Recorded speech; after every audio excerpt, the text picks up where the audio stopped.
11월 24일 월요일. 보이지 않아도. 지난 9월 광주 국제양궁장에서 열린 세계 장애인 양궁 선수권대회 시각장애인 종목 경기는 특별했습니다. 선수들은 짙은 선글라스를 쓰고 손등에 촉각으로 조준 틀을 맞추며 활 시위를 당겼습니다. 스포터는 16시 8 같은 짧은 호출로 방향을 알려주었고, 선수들은 그 안내에 감사하며 관역을 향해 화살을 날렸습니다. 한국이 시각장애인 부문 세계선수권에 도전한 것은 이번이 처음이었고, 2명의 선수가 동메달 결정전까지 진출해 값진 성과를 거두었습니다. 이 팀을 이끈 석동은 감독은 양궁계 원로 석봉근 씨의 아들로 아버지의 산속 섬김을 보고 자라 스포츠 선교를 비전으로 품었습니다.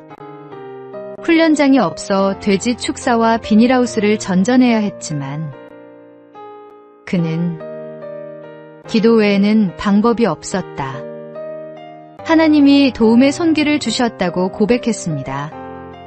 선수 조종석 씨는 시각장애인이 활을 쏜다고 하면 의아한 시선이 많았지만 세계 무대에서 결실을 얻은 것이 감격스럽다고 말했습니다.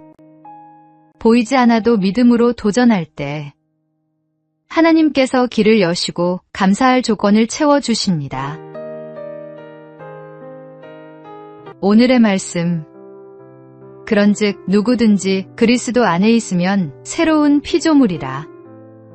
이전 것은 지나갔으니 보라, 새 것이 되었도다. 오늘의 만나. 보이지 않는 길에서도 감사하며 나아가십시오. 하나님은 우리의 걸음을 인도하시며 놀라운 열매를 주십니다.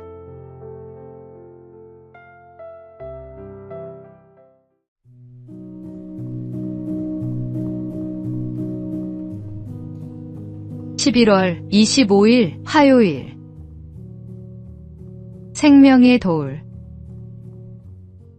아프리카에서 사역하던 한 미국 선교사가 어느 마을을 방문했습니다. 마을 입구에는 작은 개울이 있었는데 건너오는 사람마다 머리에 큰 돌을 이고 개울을 건넌 뒤 돌을 내려놓고 가는 것이었습니다. 이상히 여긴 선교사가 이유를 묻자 한 주민이 대답했습니다. 이 개울은 좁아 보이지만 한가운데 물살이 너무 세서 큰 돌을 머리에 이고 건너지 않으면 모두 떠내려갑니다. 조금만 흘러내려가면 낭떠러지로 떨어져 목숨을 잃게 됩니다. 선교사 일행도 큰 돌을 머리에 이고 무사히 개울을 건널 수 있었습니다. 우리 인생에도 이와 같은 급류가 있습니다. 뜻하지 않은 시련과 무거운 짐이 닥칠 때가 있습니다. 그러나 하나님은 우리를 위험에서 지켜주시기 위해 때로는 큰 돌의 무게 같은 고통을 허락하십니다. 지금 힘겹게 짊어지고 있는 짐이 있습니까? 그것이 생명을 살리고 믿음을 지키는 도구일 수 있습니다. 짐스럽게만 보이는 돌이 사실은 하나님께서 주신 생명의 돌임을 기억하십시오. 그 무게조차 감사의 조건이 됩니다. 오늘의 말씀. 인내를 온전히 이루라. 이는 너희로 온전하고 구비하여 조금도 부족함이 없게 하려 함이라. 오늘의 만나. 오늘도 주신 짐을 원망하지 말고 감사하십시오. 하나님은 그 무게를 통해 우리를 지켜주십니다.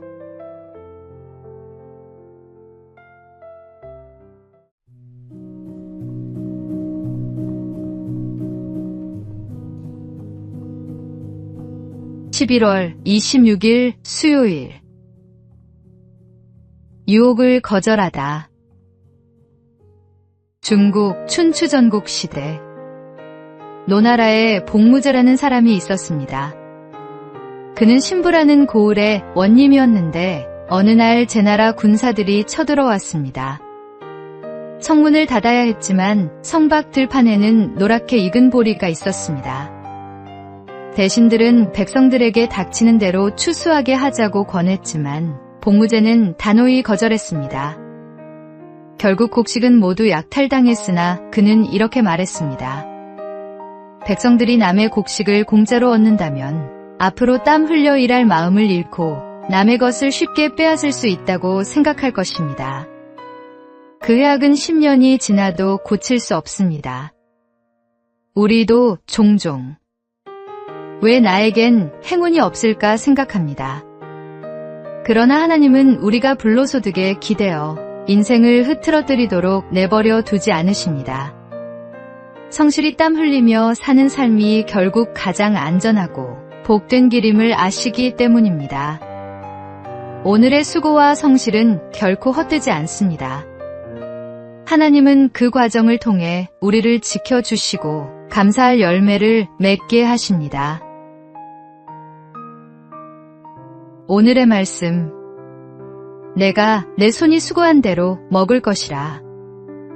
내가 복되고 형통하리로다.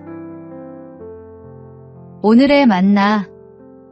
손에 땀 흘려 얻은 작은 열매를 감사하십시오. 그것이 하나님이 주신 가장 큰 축복입니다.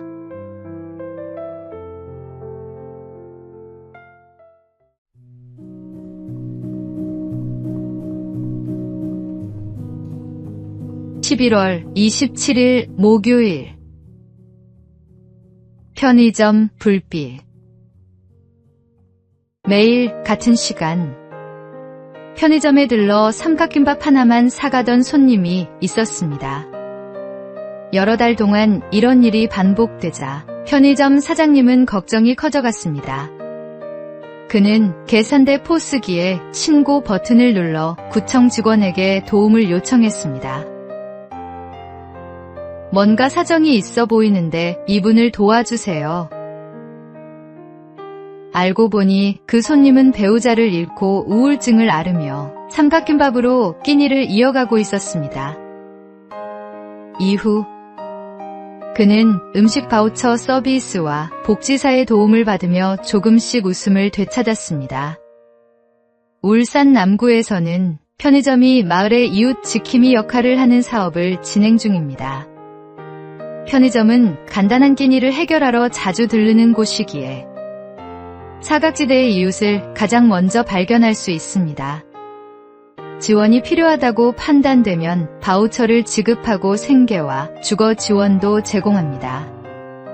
지난 10개월 동안 실업급여가 끊긴 실직자, 보이스피싱 피해를 당한 중년 여성, 외로움에 시달리던 어르신 등 수많은 이웃이 편의점을 통해 도움을 받았습니다. 편의점 사장님은 말합니다. 편의점 불빛이 단순히 물건을 파는 곳이 아니라 동네를 지켜주는 따뜻한 눈이 되고 있다니 뿌듯합니다. 작은 관심이 생명을 살립니다. 오늘의 말씀.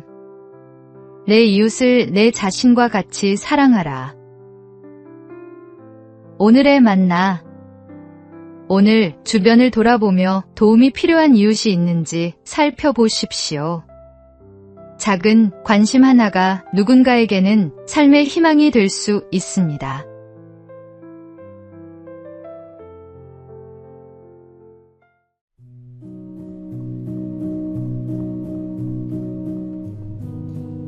(11월 28일) 금요일.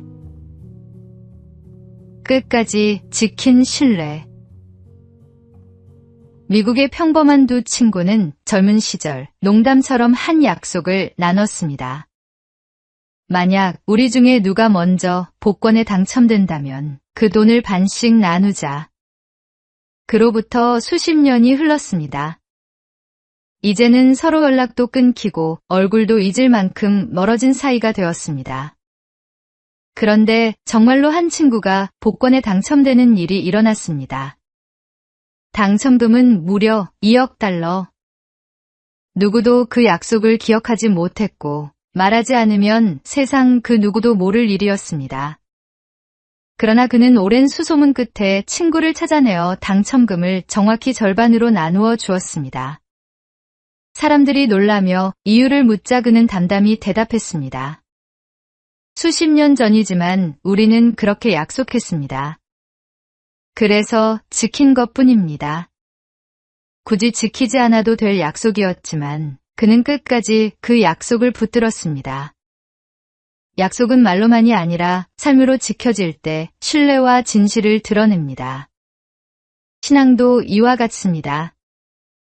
하나님께 드린 서원과 이웃 앞에서의 약속을 끝까지 지켜나갈 때 그 믿음은 감사의 열매가 되어 우리의 삶을 더욱 풍성하게 합니다. 오늘의 말씀. 내가 하나님께 서원하였거든 갚기를 더디게 하지 말라. 하나님은 우매한 자들을 기뻐하지 아니하시나니 서원한 것을 갚으라. 오늘의 만나.